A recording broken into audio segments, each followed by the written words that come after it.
ఆది పూజలందుకునే వినాయకుడు లేని గుడి అంటూ ఉండదు సాధారణంగా. ఏ దేవాలయమైనా అందులో విఘ్ననాథుడికంటూ ఓ చిన్న గుడి ఉండాల్సిందే. గుళ్ళోకి అడుగుపెట్టిన భక్తులు ముందుగా గణనాథుని దర్శించుకున్న తర్వాతే మిగతా దేవుళ్లను దర్శించుకుంటారు. ఇక ప్రత్యేకంగా గణపతి దేవాలయాలు కూడా అన్ని చోట్ల ఉంటాయి. ఆ దేవాలయాల్లో కొలువై ఉన్న దేవాది దేవుడికి ప్రత్యేకమైన అలంకరణతో పాటు ప్రత్యేక పూజలు చేస్తుంటారు. మన దేశంతో పాటు వివిధ దేశాల్లో కూడా గణనాథుడు పెద్ద పెద్ద ఆలయాల్లో కొలువై ప్రత్యేక రూపాల్లో పూజలు అందుకుంటున్నారు. కానీ ప్రపంచంలోనే ఓ ఏకైక చోట మాత్రం శ్మశాన వాటికలో కొలువై ఉన్నాడు విఘ్నేశ్వరుడు. ఆ దేవాలయంలో దశభుజ పేరుతో ప్రసిద్ధి చెందగా అక్కడున్న గణనాథుణ్ణి తాంత్రిక గణేష్ అని కూడా పిలుస్తారు. ప్రత్యేక రోజుల్లో చాలా మంది ఋషులు, మునులు, అఘోరీలు ఇక్కడికి క్యూ కడతారు. ఇక్కడ హవన పూజతో పాటు తపస్సు చేసి సిద్ధులను సాధిస్తారు. మరి ఆ శ్మశాన గణేశుడి అద్భుతాలు, మహిమలు తెలుసుకోవాలనుకుంటే మధ్యప్రదేశ్లోని ఉజ్జయిని నగరానికి వెళ్లాల్సిందే.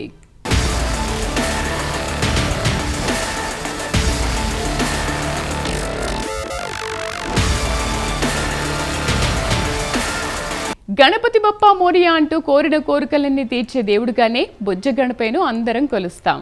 కానీ ఆయనకు ఈ బ్రహ్మాండంలోనే అతీతమైన శక్తులున్న దేవుడిలా చాలా తక్కువ మందికి తెలుసు. అయితే మధ్యప్రదేశ్లోని ఉజ్జయిని నగరంలో అనేక రహస్యాలు దాగి ఉన్న దేవాలయాలు చాలా ఉన్నాయి.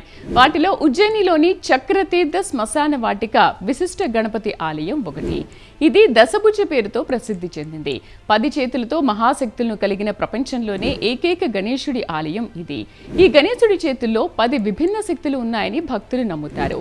గణనాథుడు తన కుమార్తె మాతా సంతోషితో కలిసి ఈ ఆలయంలో కూర్చుని ఉన్నాడు. ఆమెను ఆశీర్వదిస్తున్నాడు.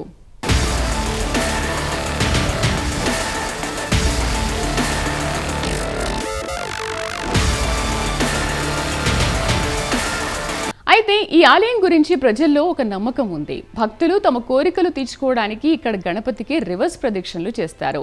వాళ్ళ కోరిక నెరవేరిన తర్వాత నేరుగా ప్రదక్షిణలు చేస్తారు. దీంతో పాటు భక్తులు కోరిక దారాన్ని కూడా కడతారు. శ్మశానంలో కొలువైన పవర్ఫుల్ వినాయకుడిని దర్శనం కోసం దేశ నలుమూల నుంచి పెద్ద సంఖ్యలో భక్తులు ఇక్కడికి వస్తుంటారు. ఇక్కడ కొలువైన శ్రీ గణేష్ విగ్రహాన్ని అద్భుతంగా భావిస్తారు. 5 బుధవారాల్లో ఈ ఆలయాన్ని సందర్శించి పూజించడం ద్వారా భక్తుల కోరికలన్నీ నెరవేరుతాయని నమ్ముతారు. వారి కోరికలు నెరవేరినప్పుడు చాలా మంది భక్తులు స్వామివారిని అద్భుతంగా అలంకరిస్తారు. ఈ ఆలయంలో బుధవారం నాడు గణేశుడికి ప్రత్యేక ప్రార్థనలు చేస్తారు. ఇక్కడ గణేష్ చతుర్థి పండుగను కూడా ఎంతో వైభవంగా జరుపుతారు.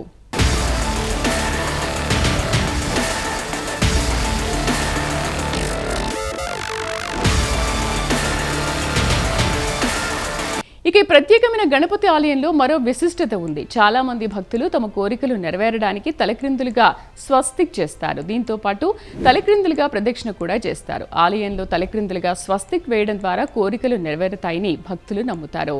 ఇక కోరిక నెరవేరిన తర్వాత భక్తులు నేరుగా స్వస్తిక్ తయారు చేయడం ద్వారా స్వామిని పూజిస్తారు.